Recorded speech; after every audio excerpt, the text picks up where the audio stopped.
सो hey everyone, चलो आओ आज हम 2020 की।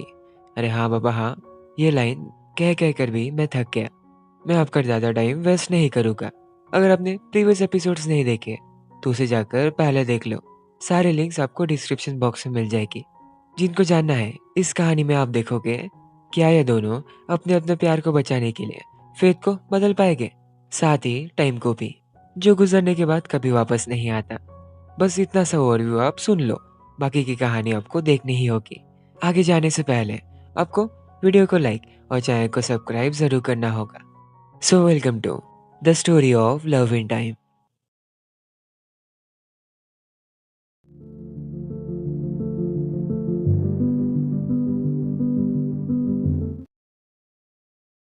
कहानी की शुरुआत उन दोनों के जोर से चिल्लाने से हुई। दोनों ही गलत वक्त गलत जगह पर बैठे थे। चैंग को लगा वो कब का यहाँ से चला गया।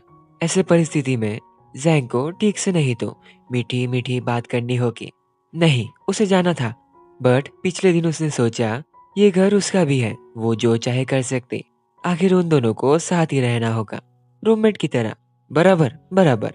एज ए रूममेट उसने दोनों के बीच अच्छी कनेक्शन हो, वो दोनों एक दूसरे को जाने, इसलिए उसने डिनर की भी तैयारी करके रखी थी। ये सब देख चैंग को बिल्कुल भी ठीक नहीं लग रहा था। कहीं जैंग को कोई उससे फेवर तो नहीं चाहिए। ये डिनर सिंपल किसी भी तरह से नहीं दिख रहा। वैसे ये चैंग को पसंद नहीं। उसे पसंद था नूडल्स। जैंग ने जैसे पैकेट को ओपन किया, नूडल्स की स्मेल से उसकी पूरी हालत खराब हो गई। कहा एक रिच पर्सन सस्ते नूडल्स खाता होगा। Situation guys, situation. अरे यहाँ उसकी सेवा खत्म नहीं हुई। एक एरोगेंट रिच लॉयर ने साफ सफाई तक की। बाय द वे, चैंग फी की कंपनी के सामने प्रोटेस्ट को कवर करने गई थी। वहां उसकी मुलाकात हुई जी के छोटे भाई से। उसने माइक पर बताया कैसे कंपनी के लोगों ने कितना ज्यादा परेशान कर उसके भाई जी का हाथ तोड़ा। उन्हें जस्टिस चाहिए। जैंग उसके रूम में जानबूझकर जासूस बन कुछ न कुछ एविडेंस ढूंढने लगा। उसने किम की फोटो देख चैंग को उनके डिवोर्स के बारे में ऊपर ऊपर से बात बताई, ना कि डिटेल में। उसे काफी ज्यादा गुस्सा आया। असल में वो क्या बोलना चाहता था वो भी वो नहीं बोल पाया। अगली सुबह की मीटिंग में मिस्टर मो की इंफॉर्मेशन के अकॉर्डिंग जी की मेडिकल रिपोर्ट्स आ चुकी। उसका हार्ट सच में टूटा था, किसी एक्सट्रीमली फोर्स की वजह से। एक्सट्रीमली फोर्स की वजह से मतलब लाइक किसी ने बहुत ज्यादा उसके हाथ पर प्रेशर दिया हो, मे बी। उन सारे लोगों को इस केस के बारे में ज्यादा से ज्यादा डिटेल्स निकालनी होगी पब्लिश करने से पहले। चैंग ने उनके सामने एक बात रखी। उसे उन पर डाउट है। कैसे? जी का छोटा भाई जिली फी कंपनी में ही काम करता था। यही इंसिडेंट के बाद उसे निकाल दिया गया, ऐसा उसने कहा। लेकिन चैंग को कंपनी से पता चला उसे पहले ही निकाल दिया था। फिर उसने क्यों झूठ बोला होगा?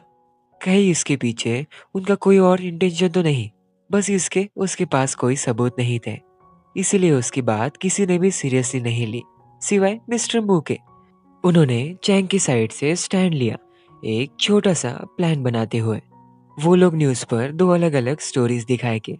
इससे उन्हें थोड़ा और ज्यादा टाइम मिलेगा इन्वेस्टिगेशन करने के लिए। दूसरा, वो दोनों एक साथ मिलकर सबूत इकट्ठा करेंगे मिस्टर मू के साथ। जून ने जैंग को तुरंत उसके लोकेशन पे बुलाया। योरा मिल चुकी, जो कैफे में मौजूद है। वो दोनों को बस कुछ बातें क्लियर करनी थी। योरा ने सीधे शब्दों में उससे कहा हम दोनों रिलेशन में थे। उसने ही किम को डिवोर्स लेने के लिए कहा जी रोंग से, बट वो नहीं माना और सीसीटीवी फुटेज सही थी। अरे बाबा हाँ, उसे तो पूछने दो, वो आगे कुछ बताती। उसने कैफे के लोगों की मदद ले वहां से भाग गई। जून इससे काफी उदास हुआ। उन्हें कोई सबूत नहीं मिला। ऐसा नहीं, वो दोनों सिर्फ नॉर्मल सवाल पूछने गए, बट वो वहां से भाग गई। इसका मतलब योरा कुछ तो छुपा रही, जिसे ही उन्हें पता लगाना होगा। दूसरा, उसे चाहे कुछ भी हो जाए चैंग को मनाना पड़ेगा। पता है ना क्यों? 10-6 को अरे अरे अरे बच गया, नहीं तो कहानी यही खत्म हो जाती। वो आज काफी ज्यादा गुस्सा थी। जिन दोस्तों को चैंग अपना समझती वो उसके ही पीछे बुरी बुरी बात कर रहे थे। यहाँ तक उन्होंने उसका बनाया हुआ केक भी फेंक दिया। जैंग ने उसे एक ऐसी जगह लेकर आया जिससे उसका मूड एकदम से ठीक हो जाएगा केक खाने। जैंग ने उसे समझाया ये ऑफिस की दुनिया काफी छोटी है, इसलिए इन छोटी छोटी बातों पे ध्यान नहीं देना चाहिए। आप भी, जो व्यूवर्स मुझे देख रहे हो, मैं उन्हें भी कह रहा, लोगों की बातों पर ज्यादा ध्यान मत देना। Just be happy. फिर भी उसे बुरा लगा। चैंग के लिए ऑफिस लाइफ से ज्यादा किम की चिंता थी। आपको अगर किसी ने ऐसी बातें कही जिसे आप कभी नहीं सुनना चाहते, आपको थोड़ा वक्त लगेगा उन बातों को एक्सेप्ट करने। जैसे उसका अभी हाल है। केक खाते खाते उसका ध्यान ही नहीं रहा। उसने जैंग के महंगे कोट से अपना मुंह पोंछ लिया। बेचारा कितना भी शांत रहने की कोशिश करे, वो उसे कभी शांत नहीं जीने देगी। अगले दिन चैंग को फी की कंपनी से आने वाले लॉयर के बारे में पता चला। गेस करो वो कौन होगा? जैंग, 2022 वाला। और आज उनकी प्रेस कॉन्फ्रेंस थी। इसी क्षण 2022 में जैंग की मेमोरीज में चेंजेस हुए। मतलब जरूर कुछ होगा। कॉन्फ्रेंस रूम के अंदर सब कुछ सही चल रहा था। इसी बीच जी एंड जीली मेडिकल सर्टिफिकेट वगैरह ले उनके बीच आ पड़ा। धीरे धीरे उन दोनों ने जी के ऊपर उंगली उठाई। उसे मजबूरन सिक्योरिटी को बुलाना पड़ा। ये देख चैंग काफी ज्यादा गुस्सा हो। उसने एक सवाल पूछा, जैसे कि आपको पता ही होगा, वो आज तक एक भी केस नहीं हारा। चैंग ने ये कहीं ये भी सुना कि उसके सारे क्लाइंट्स अमीर रहते। क्या इसका मतलब वो सच्चाई के लिए लड़ता या सिर्फ अमीर लोगों के लिए? मिस्टर मू भी वहां बीच में आ गए। जैंग के शब्द ही काफी है इन दोनों को हराने के लिए। क्या बात है, क्या ही बातें कही उसने। रात को जैंग ने उसके लिए उसका फेवरेट केक लाया, माफी के तौर पे। बेचारा खुद के 4 महीने पहले सेल्फ की वजह से ही माफी मांग रहा। चैंग को उसके ऊपर फुल डाउट आने लगा।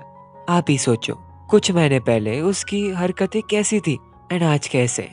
उसने आगे सोचा, कहीं जैंग फी की कंपनी का केस हार यहाँ तो नहीं पहुंचा। ऐसा नहीं। जैंग ने उसे इस केस के जीतने का आर्टिकल दिखाया। फिर भी उसे जी और उसके भाई पर ज्यादा ट्रस्ट था। इस सीरीज में ये सही है, कभी भी कोई भी डिटेक्टिव बन जाता। इस बार हमारी डिटेक्टिव थी चैंग। वो जैंग का पीछा करते हुए एक कैफे में जा पहुंची, जहां जीली अपने लॉयर के साथ प्राइवेट बात कर रहा था। ये सीक्रेट मिशन ज्यादा देर तक रह नहीं पाया। जैंग ने उसे पकड़ लिया, बट उसे कैसे पता? चैंग अपना मुंह छुपा पाई, लेकिन आई ने उसके कार्ड को नहीं। यहाँ हमने देखा वो इतना भी बुरा नहीं। दोनों एक साथ जिली के पास गए सबूत को इकट्ठा करने। इसलिए आप अपनी प्राइवेट चीजें पब्लिक में कभी भी डिस्कस मत करा करो। वो कहावत सही है, दीवारों को भी कान रहते। यहाँ चैंग की आंखें खुली। जिली असल में पैसे के लिए ये गेम खेल रहा था। अगर वो इस केस को जीत गया, उसे कंपनी की तरफ से कंपनसेशन पैसे मिलेंगे। दूसरी बात उन्होंने सुनी कि जी के हाथ टूटने के पीछे जिली था। ये सुन चैंग गुस्से से उठ खड़ी हुई। यहाँ उनका सारा भांडा फूट जाता। उससे पहले अच्छा हुआ जैंग ने उसका मुंह पकड़ एप्पल को मुंह के अंदर रख दिया। साथ ही जो उनके पास ओरिजिनल हॉस्पिटल के जी के हाथ के रिपोर्ट्स आए, जिससे साबित हुआ उसके हाथ पर चोट पहले से लगी थी। मीन्स उसका हाथ चेयरमैन ने नहीं तोड़ा। जैंग ने उसे बारिश से बचते बचाते उसके ऑफिस में पहुंचा दिया। उन्हें देख मिस्टर मू हैरान थे। चाहे वो कितने भी कैसे भी बात करे, उसके सामने जीत नहीं सकते। इस बार भी जैंग बातों में जीत गया। एक सेकेंड, इसे क्यों चैंग की इतनी फिक्र हो रही थी? छोड़ो। इस रात वो घर जानबूझकर लेट आई, जैंग को अवॉइड करने के लिए। ये प्लान उसका सक्सेसफुल रहा।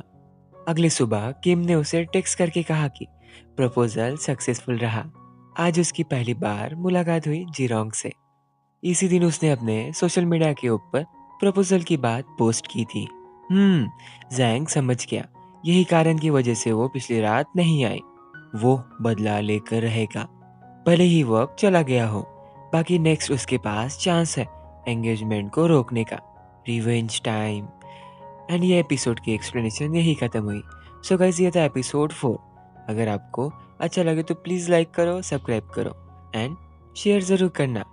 तब तक के लिए मैं जाता हूँ अगला एपिसोड को एक्सप्लेन करने। सो बाय बाय।